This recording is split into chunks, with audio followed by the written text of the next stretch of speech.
Ladies and gentlemen, podcasting since 2005. You're listening to Gamertag Radio with your hosts, podcaster Hall of Famer Danny Pena, the always opinionated Parris Lilly, and from outside of the norm, Peter Toledo.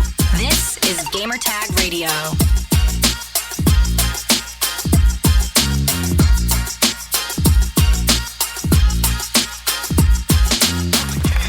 And welcome to a new episode of Gamertag Radio, episode 1123. 1123. My God, I cannot believe there's so many episodes of this show. But I am Parris, and I'm joined by Pete.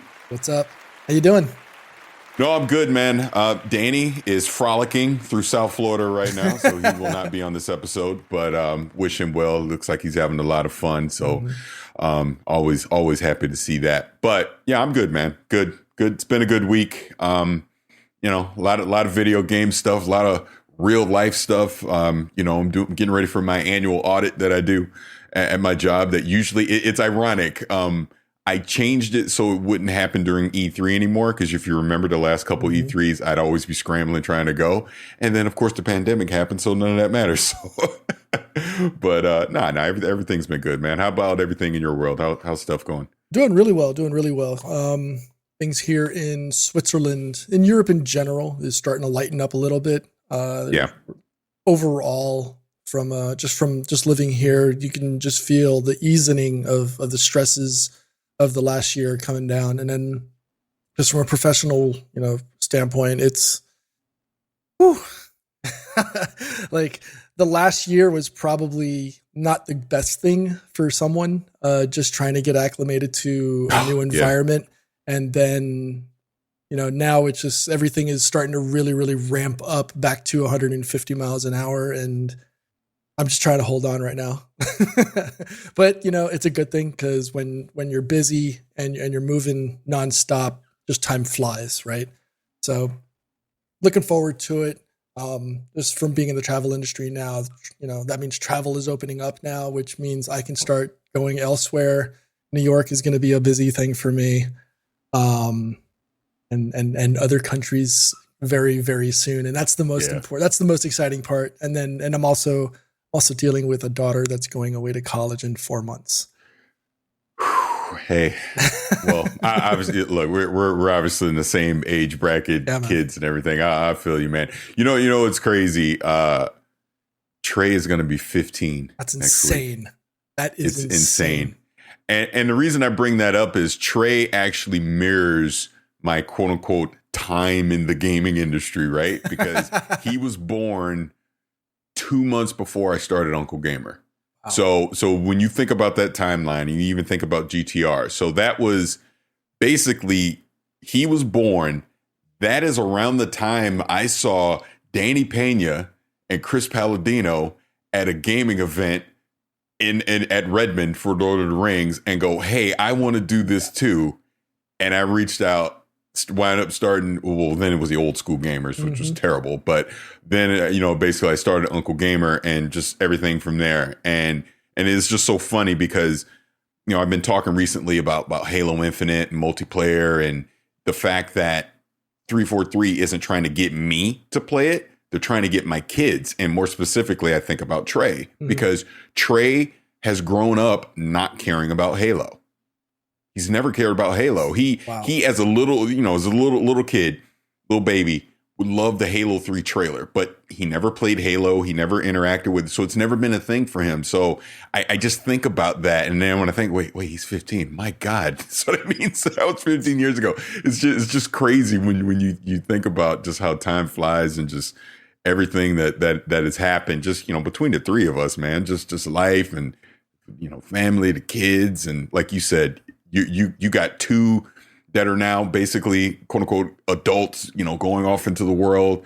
My oldest, she's in college now. Hell, she's going to be 20 at the end of this year. It's like, I can't wrap my head around this stuff. Look, I don't feel that old, but I am that old, I guess. It's just wild, man. Staying with the Halo stuff, have you tried to go back and play co-op with Trey going through the Halo The Halo trilogy. He doesn't care. Yes, he says no. He's like, I don't care. And that's kind of just been my whole point with Halo Infinite coming out. They don't have to convince me. They got to convince the next generation. Because what do they play? They're playing Fortnite. They're playing Apex. They're playing Warzone, right? They're playing that stuff. Wow. They're not playing Halo. They don't care. Like Trey doesn't even, and they don't care. They don't feel like they're missing anything. Halo is old people games to them. They don't.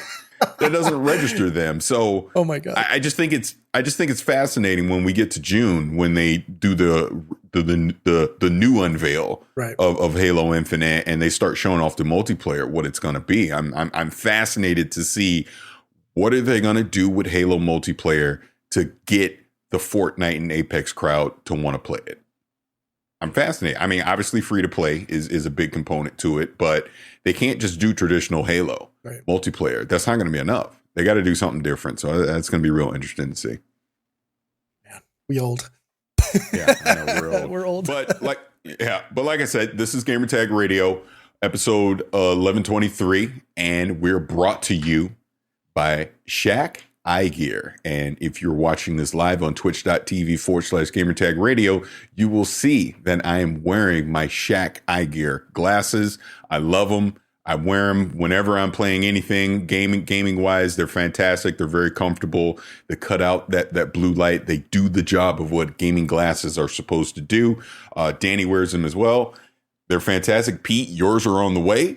And I am happy to announce we will soon be doing a giveaway here on Gamertag Radio so that you can also win your own pair of Shaq Eye Gear glasses. And if you don't win a pair or you don't have the patience to wait, I recommend that everyone go to shackeyegear.com/GTR and you can get your own pair of Shaq Eye Gear glasses, and make sure you use our code GTR and you can get 10% off. Again, that is shackeyegear.com.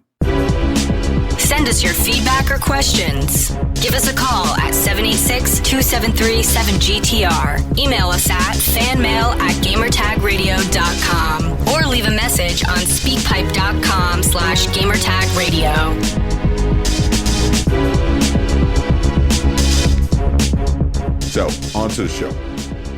First topic I wanted to bring up is Returnal. So, last episode, I did a review with Danny on Returnal.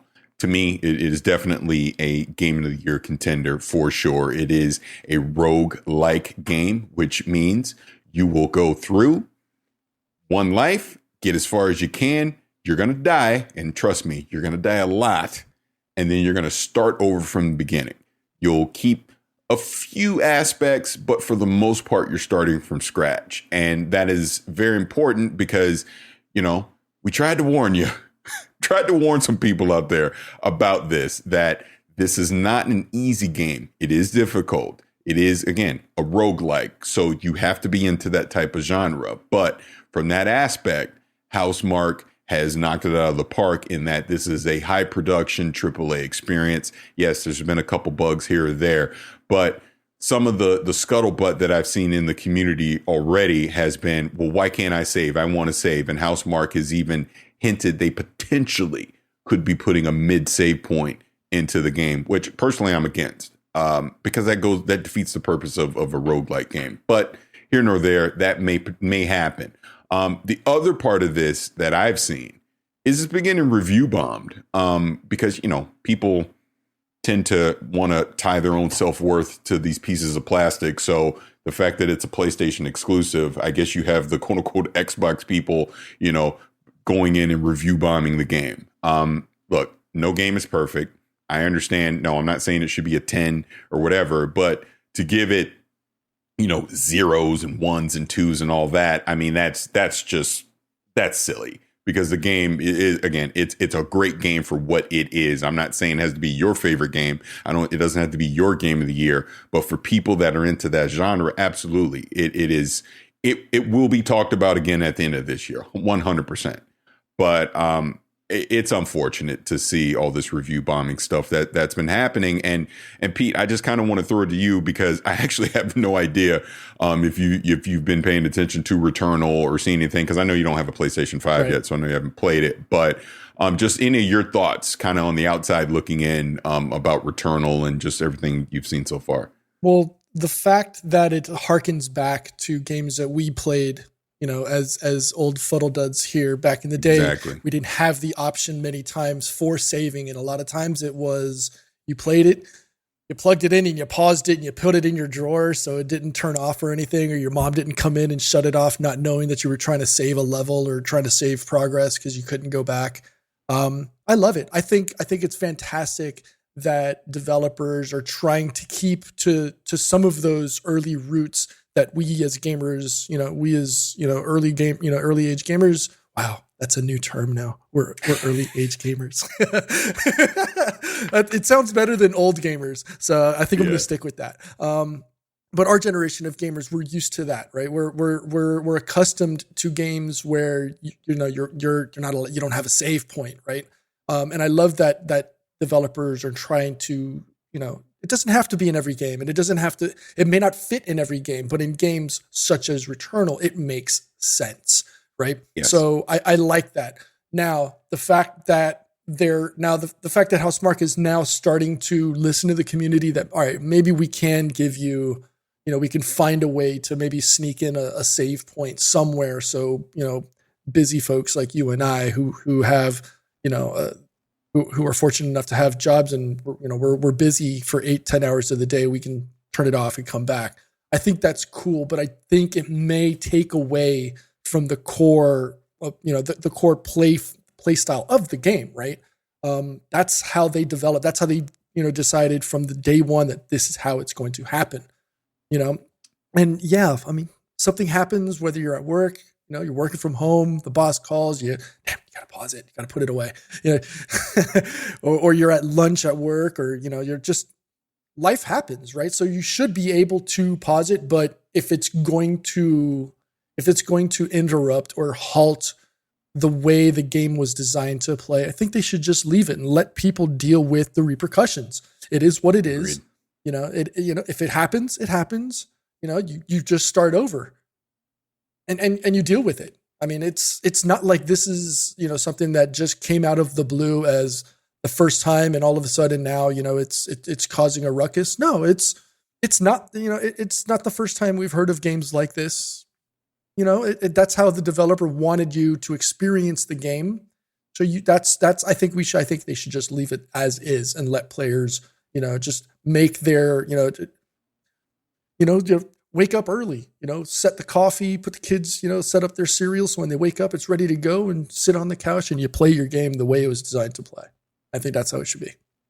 Completely agree. And that's the thing why I say I'm hesitant that, all right, if they start adding a save feature in there, that kind of breaks the original vision of what they were attempting to accomplish with the difficulty of the game and the experience that they want you to go through. But I also do see your point, as far as, us older gentlemen that like to play games that have other things we need to do may not necessarily have the time sink we're able to put in to do a complete run. Because here's the thing, and I've not completed it yet. I'm in the 4th biome, by the way, for people that may or may not care. There's 6 of them. But someone like, I know Khalif has beaten it, Blessing has beaten it.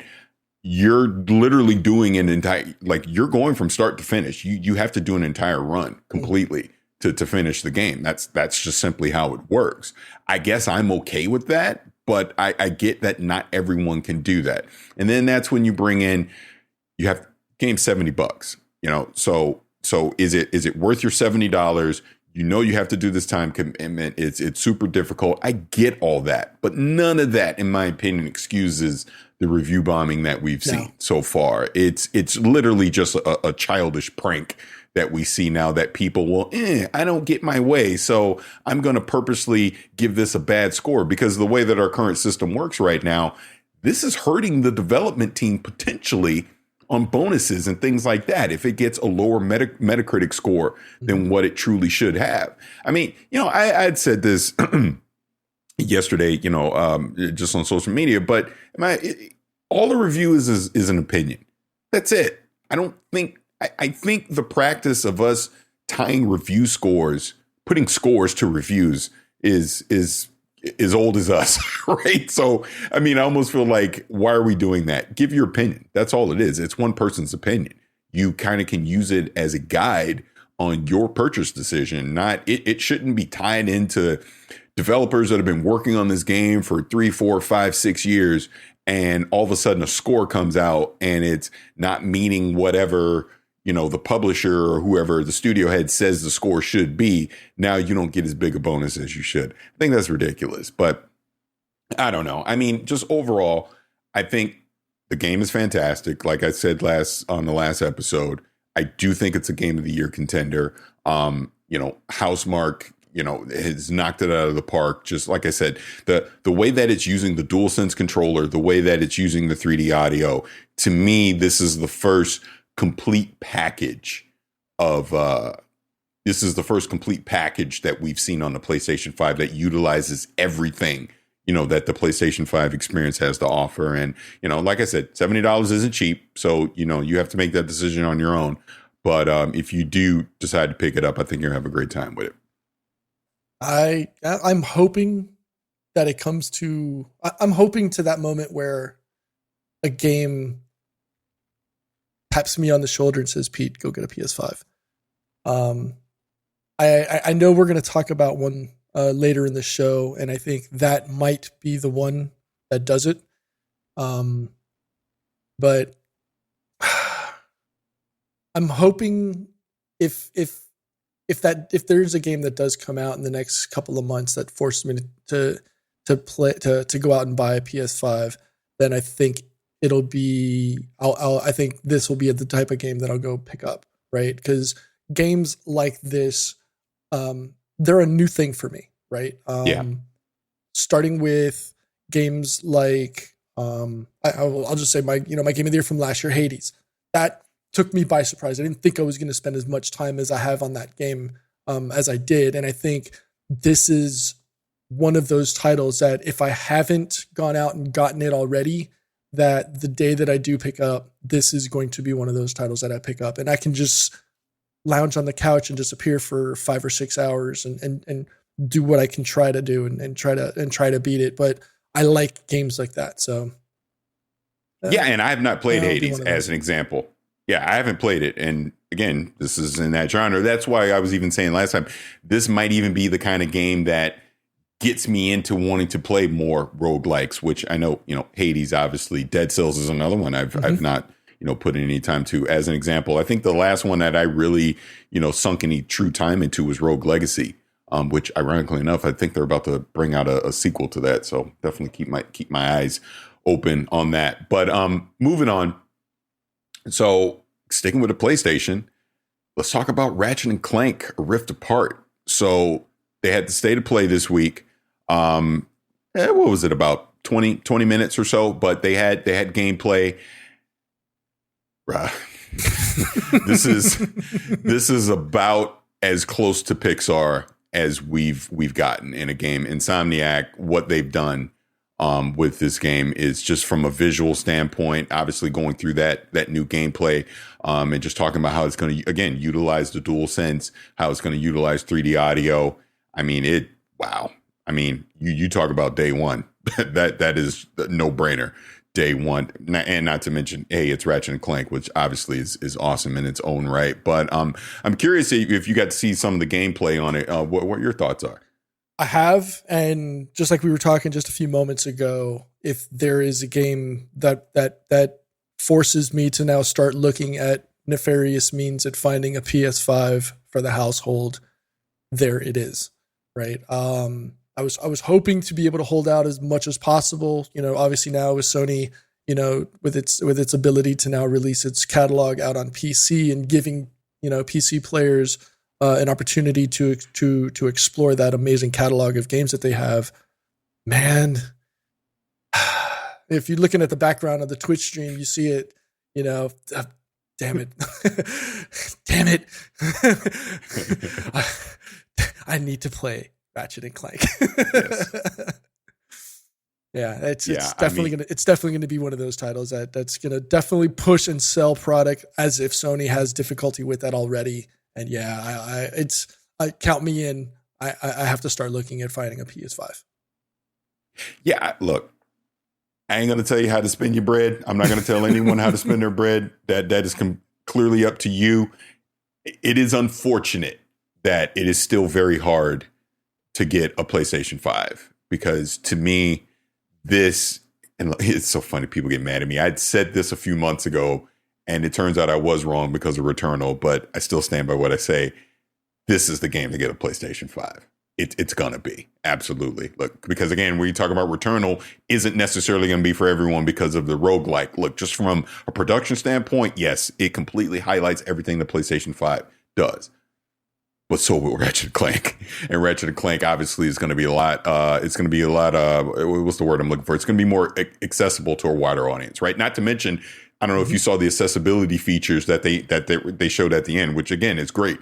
They're gonna make it so everyone can pick this game up and be able to play it, which is fantastic. And shout out to Jennifer Hale, by the way, which AKA Fem Shep, killing it as Rivet. I mean, the fact, like, I'm just talking about her talent as a voice actress. You'd have no idea that was Jennifer Hale. And I'm like, wow, she's really, really good. I mean, she really caught that inflection of this. I guess almost like this cartoonish character. Like I said, it wasn't like, oh, this sounds like an old adult, voice. I guess like, no, you almost thought it was a kid talking, right? But no, that's Jennifer Hale doing that. So yeah, it was great. So I'm really excited for it. I like that they're doing the multiple dimensions. It has that kind of quote unquote multiverse feel to it because there's a different version of Dr. Nefarious is in this. Obviously, Rivet is a play off of Ratchet. Here's the bigger question, though. Is there another Clank? Because there's been no hint at that. Has to be one for each. Yeah. So are we going to get a Clink, so to speak, right? So I'm really excited for it. I just, man, it's beautiful. The way, like I said, the way they were describing that how the DualSense is going to work in it excites me a lot as well, just to see, because again, I know you have a PlayStation 5, but like even playing Returnal, the way like you can literally feel the raindrops, each individual raindrop. Yeah, dude, it's insane the way that they're doing that. So I'm excited to see, obviously how Insomniac is going to do that as well. So, June 11th is going to be here before you know it. We're already in May. And I mean, we're pretty much 5-6 weeks away, and that game's going to be out. Ironically, right before digital E3 starts, but I'm excited for it, man. Really looking forward to it. Like I said, it's going to be a day one thing. And if you're watching or listening to this and you've not checked out that PlayStation State of Play, highly recommend you go do it. Check out that extended gameplay footage they have. I mean, it looks beautiful. Not to mention the weapons look dope too. I can't wait to play it. It's going to be so good. But moving on here. So I want to look, we started off in PlayStation. So now I want to switch this over to Xbox land. It came out on Xbox Wire a couple days ago. Matt Booty, who is the head of Xbox Game Studios, penned a story talking about their venture in here. I want to make sure I get the title right here. Actually, I thought I had it up and I don't have it up. Oh, well, anyways, he's talking about basically Xbox's PC initiatives in 2021 and beyond. And the big takeaway from all of this is a few things. First and foremost, just on the PC side, they're going to be catering their games to have PC-specific experiences, widescreen support, obviously DirectX 12. They're making sure the devs get the proper tools they need to make these games catered to PC gamers, right? Like I said, ultra-wide support's coming in. They're going to add in auto HDR. So some legacy titles, the way that they're doing it right now on console, they're going to bring that experience over to PC. I think one of the bigger ones, which a lot of people have been talking about, is cross progression, cross play is going to become a standard across the Xbox Game Studios suite for all their multiplayer stuff. And what is the highlight of that? Of course, it's going to be Halo Infinite, which I know got a lot of people excited. And I guess it's, in a way, I just assumed this already, but it's good to see them confirm it. Of course, they're going to have cross progression. I mean, they're making a big push with the multiplayer being free to play. So that basically means no matter if you play it on console, no matter if you play it on PC, no matter you play it streaming via the cloud, all your progression is going to follow you. You'll have cross play across basically all three platforms, which is great. They want everyone playing this game. And that's the whole point of having it free to play because, kind of like we hinted at the top, It's not about me. It's about getting my kids at this point. It's about capturing that PC crowd. It also came out that the Master Chief Collection has 10 million players, I guess, across the board playing it now, which again just kind of shows you, Halo. They're trying to build this community. They want the engagement in there, and like I said, we'll see in June when they do the full reveal here what all of that looks like. But I'm curious, Pete, if you saw any of that information. What are your thoughts on all that? I love the fact that they're sticking to their guns with the no one gets left behind, right? Xbox One owners will they won't be cut off from any of these game studios titles that come out. All Xbox game studios obviously will launch on Game Pass. So that just adds more value day one to that whole to that subscription service. Yep. And like you said, cross gen, for the first year after Xbox Series X release. That is huge. That is big. That allows whether you're still, on an Xbox One or you're on an Xbox Series S or X or PC, you get to play with everybody. And that's what we've all wanted for so long. So I think it's fantastic that they're embracing that. Obviously you got 15 studios now in general. Is that correct? Trying to go back. What, their studios? Yeah. 23. It's 23 total studios. Okay. With Bethesda now, it's 23. Okay. Yep. Yeah. All right. And so just the fact that, and the reason, because I see the quote now, it's just it was the way Matt Booty phrased it was that we have this amazing collection of 15 studio leaders.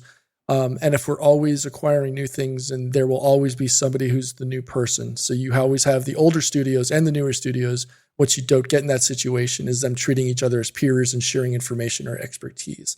That's the one thing that we don't commonly see in general in software development. Everybody tries to corral and fence in their environment, right? But having this ability to basically, it's almost like GitHub for Xbox games, right? So everybody's got this breadth and wealth of knowledge, especially now that you've got Bethesda coming in. So now they're sharing that information, sharing that knowledge, and how do you make this engine better? And how do we process or create these games in a better format or a better process so that, maybe iterations or updates don't take as long. Maybe we don't have to do what happened, what plagued Activision for Call of Duty for a year and a half, which was, you just have to re-download the whole game, which they finally fixed now, right, as of the last update. But now you've got little things like that can just make every studio better, and that just makes the Microsoft overall catalog of developers and just platforms. It just makes them better. And that's ultimately what is going to now push Sony to do bigger and better things. Maybe not Nintendo, because Nintendo always sits off on their side and just does what Nintendo does. But again, at the end of the day, all of this ends up benefiting us as the gamer, as the consumer, right? So we've praised them for their good, we've criticized them for their bad, and these are the steps that these software houses have to start taking in order to start making bigger, better experiences for us as the gamers. And hopefully it actually translates to those when they come out. Yeah, completely agree with everything you're saying. And it's more of a thing of Xbox is clearly playing the long game here. And, we've talked about this for years at this point, because we could see the ramp up of services and just the direction that they're going. And I feel like we're really on the cusp of this. It's no longer about the console for them. They've gone beyond the console to where the console is just one aspect of their overall strategy. They're trying to bring the games to where you are on the platforms that you want to play them on. And they're trying to cater those experiences to that platform. So like we're talking about the PC right now, they're trying to make the games that they're putting out will have PC specific experience things, to cater to that audience, right? But they're also doing that with cloud as well. When you think about it, with the touch controls, things like that, they're trying to make these games as accessible as possible, no matter what you pick up to play it on, right? And that's great, just overall as gaming. And like you're saying, it leads to more competition, which means, hey, Nintendo, but PlayStation will do something because of this, because it's competition, and we're the ones that ultimately benefit out of all of this, which is great.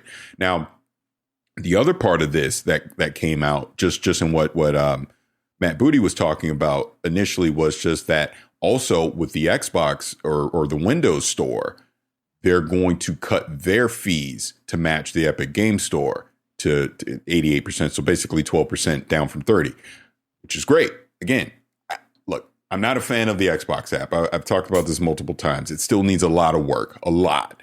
But again, this is the long game. These are the steps that you try to take that as they iterate on the Xbox app and the Windows Store, ultimately they do want to make it a competitor to Steam, to where you're not necessarily thinking you have to go to Steam to get all your games.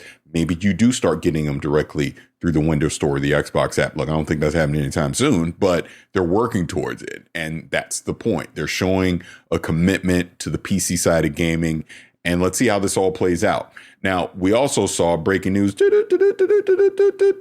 Tom Warren from The Verge, they acquired some documents, I guess, from January, because, again, this goes into Epic and the whole Apple Store thing and all this court stuff going on, Microsoft being called as a witness. I guess someone got a hold of documents that showed at some point Microsoft was also considering slashing to that 12% cut on the console, which is kind of unprecedented because it has just pretty much been industry standard. It's 30%. And what this means is, when your third-party games show up on the console, Xbox gets a 30% cut of that. PlayStation gets a 30% cut, Nintendo, etc. What Microsoft is saying, well, no, we won't take the full 30%. We'll only take 12%. But then I guess a Microsoft rep said that, hey, they have no plans of doing anything like that soon, blah, blah, blah, blah, blah. That doesn't mean they won't do it. That just means they're not ready to announce it yet. But we'll see. Again, who knows? Maybe they course corrected and are not going to do anything like that. But I am curious your thoughts on that, Pete, because to me, we're saying if, I'm not saying this is happening, if that were to happen, what does that mean from a third party standpoint? Do you think that would incentivize more third parties just wanting to put their games on Xbox versus like in other words, they're still going to put them on all, right? What would that encourage third parties to market more of their games to, hey, go pick it up on Xbox because they get a bigger cut? What do you think? I mean, we know that, and I think Tom Warren also noted this yesterday or the day before that Microsoft has been silently in the background supporting Epic's whole fight against Apple. So by doing this, it helps align them to what Epic is doing. There's two things that kind of like send the light bulb off in my head. First and foremost, by aligning with Epic, do you think that because Epic already has a launcher, they may leverage that as a way to distribute Microsoft games? The second thing was Bethesda has a launcher as well for their games catalog. Why not just have Microsoft leverage that as a back end for distributing its games? Maybe it doesn't, maybe it does, maybe it doesn't tie into the Microsoft Store. I don't know. I wouldn't know how that works. It's something that just came into my mind as we were talking about.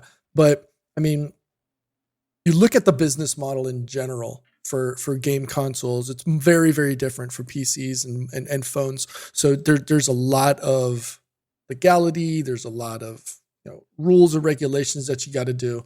So I don't know if that's something that they're going to do. But I think at the end of the day, that makes the Microsoft Game Store, whether it's going to be an exclusive, a time exclusive, or it's going to be a shared property, that makes it a very, very palatable platform for developers to release their game, especially now that they're going to be able to say, okay, well, we could also push it to xCloud. We have, we can tap into that extremely the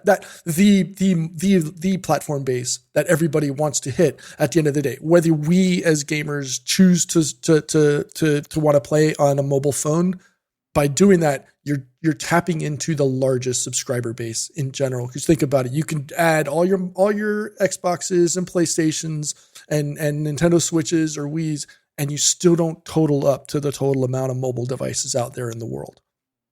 So if you think about it if you think about it in that regard, if you can put your IP on on potentially every single device in the world. And I'm not saying it's going to, because maybe, not everybody, like my dad, he's not going to put on he's not going to put on the Xbox app or whatever to play games. But if you put that potentially out there and somebody just scrolls through and says, oh, look, I can play game X on my phone. Let me try it. And then all of a sudden, boom, you now have that one other person who may have never, ever touched an Xbox in his life. But now you have that one person who you now have the ability to tap into as part of your ecosystem. And at the end of the day, I think that's what Microsoft is doing. So put your IP or put your games on as many pieces of plastic, whether it's a phone or a game console or a PC, and just flood the masses, right? And I think that is what the direction that Phil and everybody else over at Microsoft and Xbox, I think that's what they're doing. The game launcher conversation, I know you just mentioned it. I'm not a fan of the Microsoft Store on my PC, and I think that's why we play games on GOG. That's why we use things like GOG. Yeah. But for people who don't want to do that, people who want to keep they want to keep all of their game launchers separately, leverage that existing technology. Now, if you're gonna support Epic and you want to have that conversation, they may not do it with Epic, because then you got to give a point or two to Epic just to support it, to have games on their on their launcher. But you already have Bethesda as your game as an in-house studio. Leverage that launcher for your gaming side. I think it makes sense. You're listening to Gamertag Radio.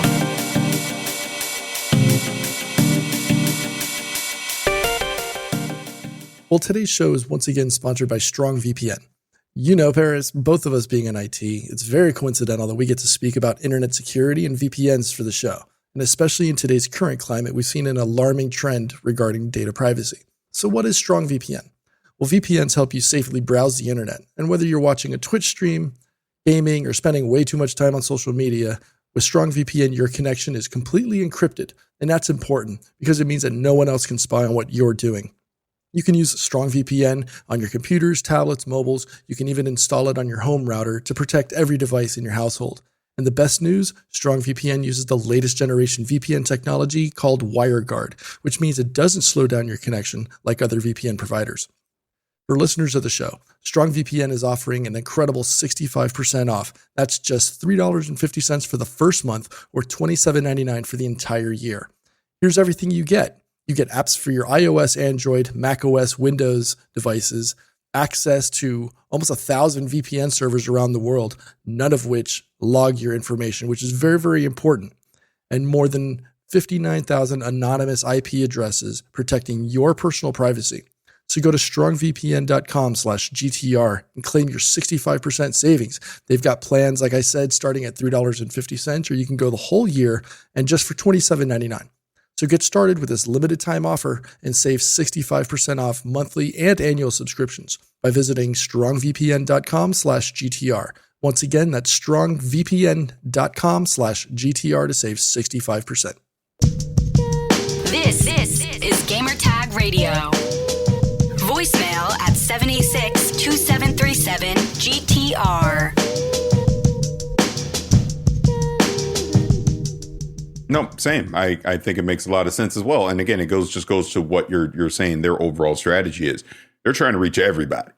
And what's the most common device everyone has? It's going to be that mobile device, right? So this is why you see cloud gaming. That's why they're curating their quote unquote Xbox app. We obviously see they're doing a shortcut with the browser cloud streaming on iOS. But the whole point is they want to make sure the games are everywhere you are.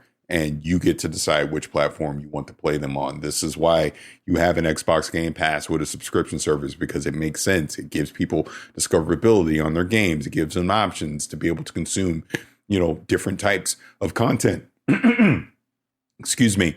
And that in turn, creates more engagement. We've already seen some of those numbers start to come out with Game Pass. So look, to me, all of it's exciting. I like to see cool new stuff. I like to see different things. This is why, I talk about Game Pass a lot. And, certain people might get upset when I say it, but I don't care. And because I do think it is going to be the future of how we consume games across multiple platforms, not just the cloud, because somehow that narrative got twisted on social media. Cloud is only one part of it. I'm not saying the cloud is replacing the way we play games today. That's silly. That ain't happening.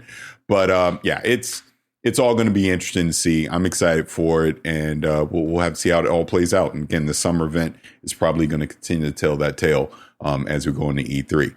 So, Pete, there's a couple different rumors that have come out here over the past few days, and shout out to Jez Corden over at Windows Central, because I swear to God, he's like the key master. He has everything. He knows everything. He's sitting on all these secrets. But Jez, Mr. Matty Plays, shout out to Rand as well.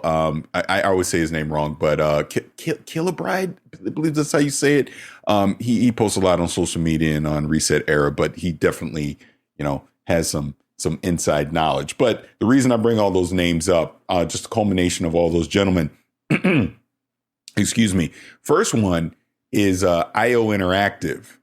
It's looking like IO Interactive Hitman. They're making the James Bond game. It looks like they're also making an Xbox exclusive title that is going to be potentially an RPG and something to do with dragons. Have you seen that, Pete?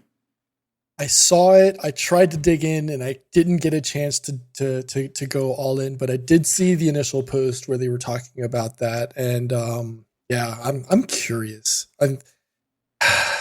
What was the game that they tried to come out with a year and a half ago? Scalebound. Oh no, not that. It might have been Scalebound. It might have been Scalebound. But do you? Well, that guy. Well, the reason I said Scalebound, they've already debunked that one. They said it's not Scalebound. Mm-hmm. All right. Yeah, I did.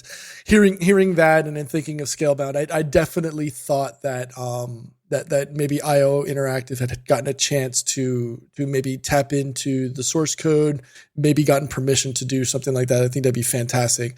But alas, it is not to be. But I am curious what they are, what they can do, because they've got a very, very strong track record with regards to games. And I'm interested. I'm interested. We saw what they've done with Hitman 3. They've brought that back into, as a, as an actual, viable title. They just, I think they just opened a studio in Spain, in Barcelona. So something like that. Yeah. Mm-hmm. So, I mean, think about it. You open up a brand new studio. I mean, you got to man it and you got to do something in there. So I'm very curious and interested in seeing what's gonna happen out of that. And I mean, Spain is just a few hours to the west for me. So if right, that's right. Hey, you want some coverage? I'd be more than happy to stop on by, knock on some doors, and talk to some people.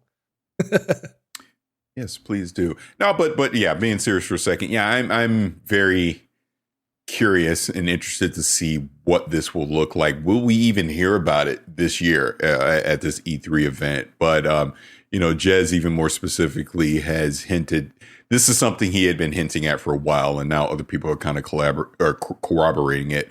And but there's also a second one as well that's potentially being worked on that Microsoft is partnering up with to create a title. And we just simply don't know what it is. But I think the one thing that we can all agree, no matter what these games are, no matter how far out they will be, they're going to be day one on Game Pass, because that's, again, the overall strategy that they have. So, it's going to be fascinating to see what this turns out to be. Again, coming from IO Interactive, we know them for Hitman. Like, when obviously they got James Bond, we're like, no brainer. Of course they should be making James Bond. They're perfect for this. But them delving into fantasy RPG, something with dragons, that's not something we've seen from that studio. So it'll be exciting to see what it turns out to be. So really looking forward to that. Yeah, the more I look into that real quick, I just digging into it. The studio is in Sweden, which is not the one that they just opened in Barcelona. So it's going to be outside of that office. So who knows? Maybe we're looking at a second IO Interactive game that's going to be developed in tandem along with this new Project Dragon game that they're working on. Yep. Sounds about what's going to happen here. They'll do something in tandem. I wouldn't expect to see this game anytime soon. But we'll see. They might tease it. You never know. So moving on, staying in Xbox rumorville, Forza Horizon 5, which seems to be the worst kept secret in the industry at this point. Everyone is expecting that game to come out this year, but now it's starting to look like this. We know the location, and it looks to be Mexico. Mm-hmm. It kind of excites me. We don't see a lot of games take place in Mexico, Central America. And I think that's a fantastic location. I think there's some unique things they can do with that, just from the culture aspect, obviously just the visuals, everything that we'll see. So I'm pretty excited about it. I truly hope this rumor is true. I hope we do see it at E3 this year. But I am curious your thoughts on that. What do you think about this rumor? I mean, at the end of the day, we always got to take these with a grain of salt, right? I mean, there were previous leaks, in the past that suggested it would be in Japan. So is it Japan? Is it Mexico? Is it both? Are we looking at another, as opposed to just a localized game setting? Maybe we're looking at, if the leaks are, to be believed. I mean, maybe we're looking at a more international style release from Playground Games, right? I think it'd be an opportunity to maybe follow in what F1 does, and or maybe drift style, where they go to different countries. They go to Mexico, they go to Japan. But I think doing it in Mexico opens up that entire Central American, and then maybe even into South America, just as a whole, land-based, racing game, high speed. You're going at very fast. So you're going to go through Mexico, you're going to go through Costa Rica, you're going to go through Ecuador, Nicaragua, Mexico, cross over the Panama Canal. Boom, you're into South America. Now you're able to hit all of those other land masses. So it could be possible. But again, is it like it? My concern is because we saw the leaks in the past that said Japan, and now they're saying it's in Mexico. Maybe these are just red herrings and throwing everybody off until they actually release it and it actually surprises us. So I don't know. That'd be really cool. I think it's fantastic. I think it'd be great, especially for the Latinx community, to finally have a game, that sits on our side, for mi gente, and I think that'd be great. So we'll see. Be very, very interesting. Yeah, I mean, you leaned right into what part of why it excites me. Again, we need more diversity in these games. We need to show off different locations and cultures that we typically don't see, in the gaming world. So you're opening some eyes. You're giving people a different perspective on things. So that's why it excites me more than anything. I think it will give us a different look at something we normally don't see. Like, ironically enough, remember, years ago, when we went to Ubisoft Paris to go see Ghost Recon Wildlands, yes. and that was in Bolivia. And just even through that process of, we're talking to the devs and then went on location and they're showing off that different, it's like, we need more of that. Right. So, yeah, if we're getting another game that's going to do something like that, I'll be excited to see it for sure. So, sticking again in Xbox rumorville, the other one is Starfield. And I've actually really wanted to talk to you about this, Pete, because I have no idea your thoughts or just where you sit with this. So, again, Starfield is another one that everyone's been talking about. At this point, everyone pretty much assumes it's going to be an Xbox exclusive. I think if it wasn't, we would have heard so by now. But the point I'm bringing this one up is there's been a lot of speculation here in the last couple weeks that not only will we see it at E3 this year, but it's going to come out this year. I stand by the stance that with COVID-19, there's no rules. We simply just do not know. It very well could come out this year. But if it is not ready, if Todd Howard needs more time, I can almost guarantee you Phil Spencer and those guys are going to give them the time they need. I personally think Q1 2022, kind of like Oblivion, a March 2022 release makes more sense to me at this point. But I guess like something like the stuff Mr. Matty Plays has been talking about, really the game was supposed to come out last year and COVID delayed it from last year. It's almost like a Halo situation with Starfield, where it would have come out last year if it wasn't for COVID-19. And we're going to delay it an entire year. You know, obviously the bug fixes, QA, just everyone working remote and all that, but it's going to be ready to go the end of this year. So they'll show it at E3 this year. Todd Howard will probably do an extended demo for it. And then they'll say, and it's out in October 23rd, 2021, or whatever they say. So I want to throw it to you because, number one, I have no idea your interest in Starfield. Have you been keeping up with this? But do you think they even need to? I'm saying this from a Microsoft standpoint, Xbox standpoint, with Halo coming this year. Mm-hmm. Do they even need to bring out Starfield this year, or should they just take more time? If you, and first we'll look at it from the Bethesda side of things. I am hesitant because I don't trust Todd Howard. Fallout 76 is proof of that. Right, because they rushed it. Yeah. We're in a post Cyberpunk 2077 world. So I think a lot of people have taken lessons learned from that. Exactly. But I'm sorry, those two games are very, very fresh on the minds of many gamers.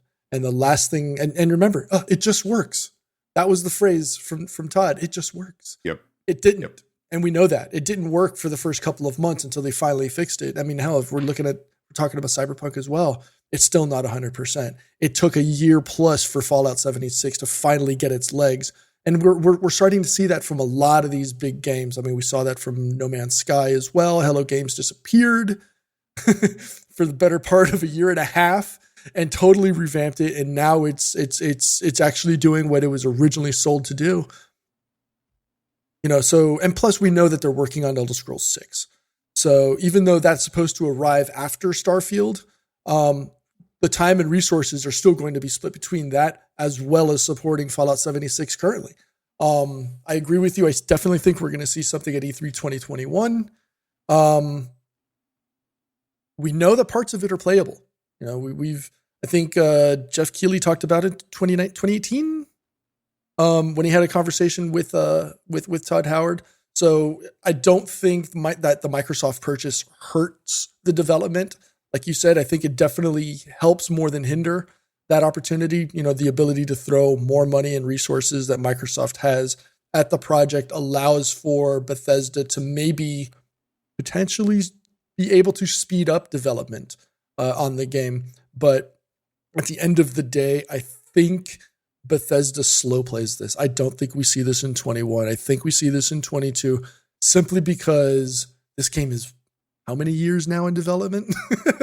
I mean, since we've known about it, you know, we're talking 10 plus 15 maybe years in development for this game in general. So I think they slow play this. I don't think they want to take the risk of another occurrence of what we saw happen, you know, with Cyberpunk and with Fallout. I think they've learned their lessons. I think the gaming industry in general has learned their lessons, and I think they take their time. I think they say, you know what, we saw what happened, you know, especially with Cyberpunk and CD Projekt Red. I think we take our time, we do this right, because you only get one chance to make a good first impression. And for this to be the first super big title, their first AAA title after the acquisition, they want to limit the impact and the risk, not just to their brand, but also it's their risk to their, you know, the acquisition by Microsoft. So I think they slow play this, and I think they release it in 22. Yep. Completely agree. Everything that you're saying. And I think that definitely plays into it. I just don't, there isn't an urgency from Xbox Game Studios to put this game out this year. No way. If anything, this holiday is all about Halo. It is. It's going to be all about Halo. Everything is going to be about Halo. It's Halo, Halo, Halo. You have Forza Horizon 5. We know Psychonauts 2 is coming. I think they'll be fine just doing that. Again, I don't see the urgency to want to put Starfield out this holiday unless it is truly 100% ready to go. Todd Howard and those guys are confident it is everything they want it to be. But even if they need another month additional time, just give it to them. Just push it, like I said, push it into 2022. Give them the time they need. Get the proper polish and QA that it needs. Because it sounds like this is going to be a very big, ambitious game. Like you said, it's been in development for X amount of years. Take your time. No one's screaming for Starfield in 2021. I think everyone would be more than happy to wait until 2022 to get that game. And we'll just go from there. I do think one interesting thing is, and I'll just throw it to you. Do you think this is still quote unquote cross-gen, or is it going to wind up being Series X/S only? I think it's going to be new gen. I think it's going to be next generation. You're only going to be able to play it on an S or an X. I think this game is too large in scale and scope. This is their first original IP in 25 years. And then on top of that, you throw the fact that this game is going to be set in space, which means the world, you've got the entire universe and beyond. Worlds, yeah. Multi-universe, multi-worlds, all at your alleged fingertips. So think about it in that regard. And I don't want to compare it because it may not even be close to it, but you think of a game like Star Citizen that's basically been in production since 2010. That game's been in development limbo. I can't even say development limbo because it's been so well funded by its crowdsourcing initiative that, I mean, talk about since last year. I mean, there was like 300 million in development in crowdfunding since, as of last year. Like, I'm sure it's more than that by now, but if you think about it in that regards, that is that same style, in space RPG style. You got trading and combat, etc. So if you take a game if you compare those two titles in a sense, yeah.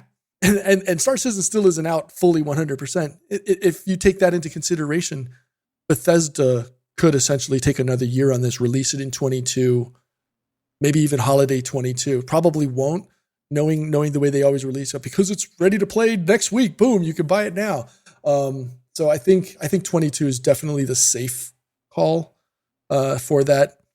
If it's 21, I mean, congrats, but I'm going to be very, very leery day one of playing that game. Yeah, I mean, again, COVID world. I mean, these, and everyone's you take that into remote. consideration. Yeah, that's kind of my main factor in this. Again, we've already seen so many games get delayed, out of 2021. It will surprise me if we're able to play. Look, good surprise, obviously. Again, I want to have the confidence that Microsoft has acquired all of Bethesda. There's no longer this pressure on Bethesda as an independent publisher that, we got to have a holiday release. They ain't got to do anything, right? That's Microsoft's problem now. It's not their problem. So if they need more time, I'm pretty sure they're going to take it. If they don't, and it comes out, all right, see what you got. But the expectation will be there that we're getting a high quality polished experience day one. Coming out buggy will not be acceptable anymore. I just think as gamers, we can't sit there and just allow another Fallout 76 fiasco. I mean, obviously Bethesda's reputation over the years has been buggy releases. You're under Microsoft now. You have the resources. You will get the time that you need. Take it. And I'm sure they will. And this is why I'm saying all this. I'm pretty confident they will. So when the game does come out, I expect it to be high quality. So it'll be, again, this summer, man. We'll see when Xbox has their event, how all this plays out. Excuse me. I swear to God, Danny is literally down there in Miami with a voodoo doll trying to kill my voice because it's been terrible this morning. But anyways, it'll be interesting to see, like I said, at the summer event, how all this plays out, what gets announced, what we see for release dates, all that, because it's time. It's time. Not having Halo last year clearly hurt, but we should be getting it this year. And let's close out this way, because I know we're getting close to wrapping up. Halo Infinite, we started with Halo, we'll end it with Halo. Am I crazy to say that Halo Infinite has to be, talk about review scores, but has to be a quote unquote 9 out of 10? It has to be, wow, this is game of the year contender type of thing. I can't believe complete revamp of the campaign. The multiplayer is knocking out of the park. In your eyes, does Halo have to live up to that standard when it comes out this holiday? I think if it doesn't blow my socks off with a strong 8.5, even 9, there's going to be problems. I mean, there's so much hype and expectation heaped upon the title in and of itself. it's people say, whether it's on social media or in Reddit, etc., that this is going to make or break Xbox. I don't know if it's to that level. Now that we've got, I say we, but now that you've got games like Gears of War, Forza that can help support it during its lean times, but the number of eyes that are going to be on this release, if it doesn't nail it, not just on launch, but in the next 6 to 9 months post-launch with additional DLC and in-game content, it's going to be rough waters, and potentially something that it's going to be rough waters, especially for 343. Yeah, I think an 8.59, if it doesn't nail an 8.59 out the door day one, like we're talking, and that includes launch issues, like server issues. If there's like server issues with people unable to play for hours at a time, that first 48 to 72 hours, it's going to be a nightmare. It's not just in-game content. It's got to be that. They've got to hit it on all cylinders, in my opinion. I agree to a point. I think when it comes to the server issues and all that, that's usually forgivable because it's just demand at day one. And again, we're talking Microsoft. You scale up all those Azure servers, have it ready to go. But yeah, that one I could excuse. I guess my standpoint, like I'm saying, is it better be the return of Master Chief to glory. It better be a return back to those Halo 2, Halo 3 days. It has to be, because if it's not, you're effectively killing the IP from being relevant anymore. And when I say relevant, I'm talking relevant that when I see Master Chief on screen, the crowd goes crazy, everyone gets excited. It's going to be, okay, that again, because it's been more than time. Like, to me, Halo 4 was decent. It was good. I had no problem with Halo 4 personally. I know some people did.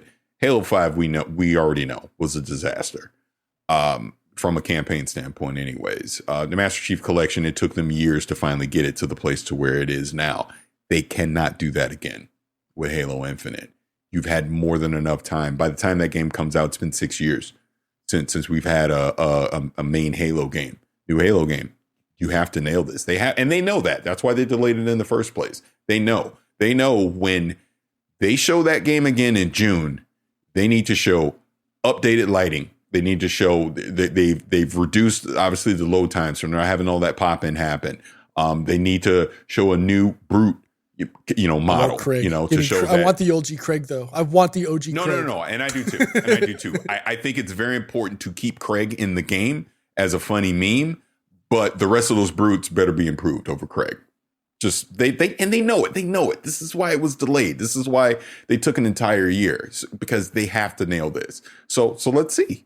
Let's see. Like I said, we're only a few weeks away before we're going to see Halo Infinite again, and I'm excited. I'm going in positive. I'm going in thinking, yep, they know what they're doing. Some of the smartest people on the planet are over there at Microsoft.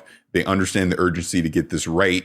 So I'm going in with an open mind that they are going to get it right. But if they don't, we'll address it at that point. And I will be disappointed. It will be a bummer to me because I want Halo to be great.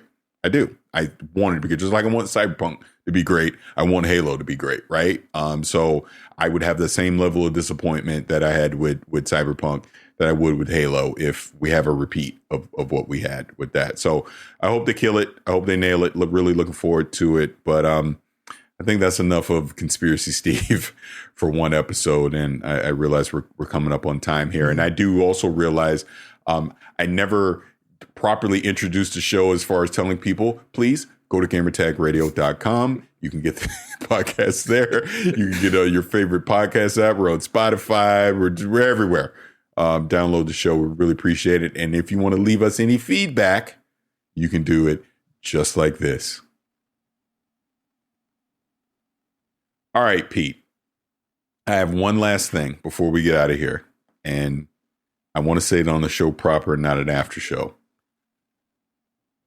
Not that we got a deep dive into it today, but Invincible is probably, it might be, from what I've seen so far, it very well is the greatest superhero story ever told.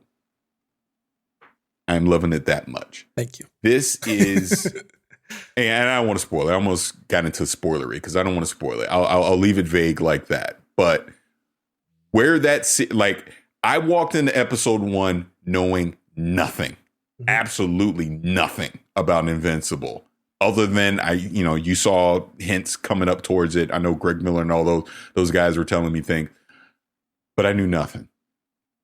And kind of like the Joker said in The Dark Knight, you change things forever by the end of episode 1. I was like, wait, what? And just this journey I have been on for these 8 episodes it's phenomenal. It is phenomenal. Where they ended it at episode 8 just opens up so many possibilities on where they're going. And I know nothing. I haven't dived into the comic yet. I don't know nothing. But, thanks to a very generous person, I now have the whole set. That is my summer project. I'm not waiting on season 2 or season 3. I'm going all in. I got to know. I have to know. And I'm very excited. But it's phenomenal. It is. This was such a happy surprise for me. And it's ironic that this is on Amazon Prime. I mean, my God, between The Boys and Invincible, 2 things, like I just held off forever on The Boys. Kept, watch. And then I finally watched it. Oh my God, this is incredible. And then Invincible, I'm like, oh my God, this is amazing too. So yeah, dude, it's so good. So I just will recommend to anyone out there that is listening or watching this, if you have not watched Invincible on Amazon Prime yet, please do. All 8 episodes are available to stream right now. Don't let anybody spoil this for you. Watch it, consume it in real time, and not know what you're about to get into, because I'm telling you, you're in for a treat. You're in for a ride. Yep. Yeah. So even as a comic book fan, I was on the slow train for Invincible. Me and my brother-in-law are really close, and we both, we're both, very, very big comic book collectors. And he's always been like, oh man, Invincible. Oh man, I got to find this issue. I still haven't been able to find it. He's got figures, the whole 9. And I was always like, but why? Right. And about 2 years ago, I was like, you know what? Let me just dig in and let me see what Invincible was all about. And I got, volumes 1 through 3, and I devoured the first 2 in, I'd say, a day.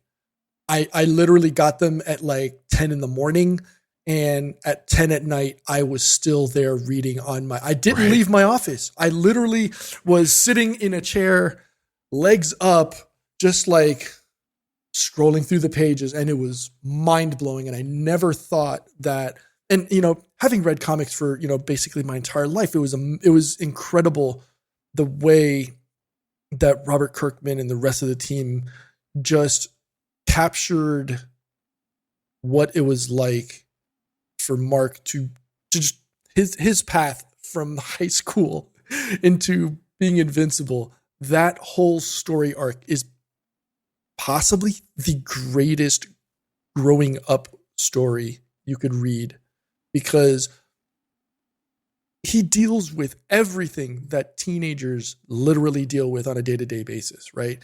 Whether it's girlfriend problems or your best friend problems. It's such an amazing concept, right? Like, we all read comic books for that getaway experience of, disappearing from the real world.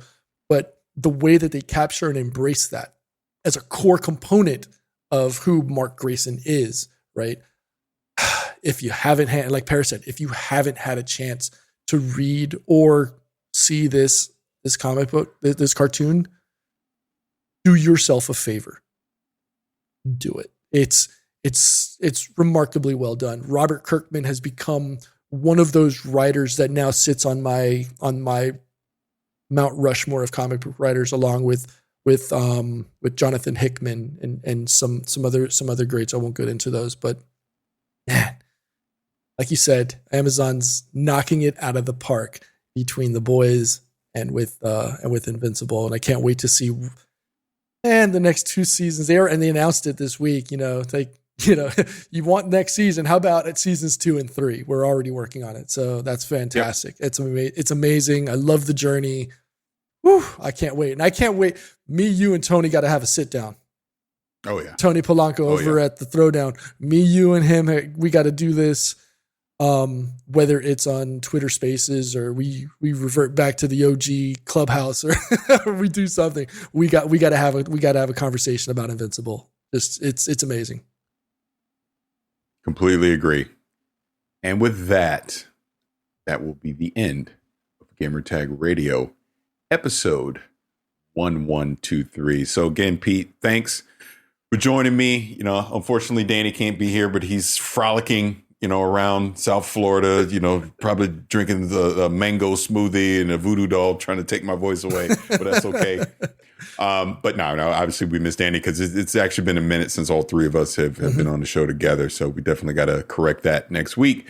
But safe travels to Danny, Rihanna, love you both. And this has been a good episode. Always great talking with you, Pete. Always. To give my love to the family out there, and hope everything is well. Will do. Thank you. Send us your feedback or questions. Give us a call at 786-273-7GTR. Email us at fanmail@gamertagradio.com or leave a message on speakpipe.com/gamertagradio. All right, so that is it. This has been episode 1123 of Gamertag Radio. I'm Parris. That's Pete. And we'll see you guys real soon.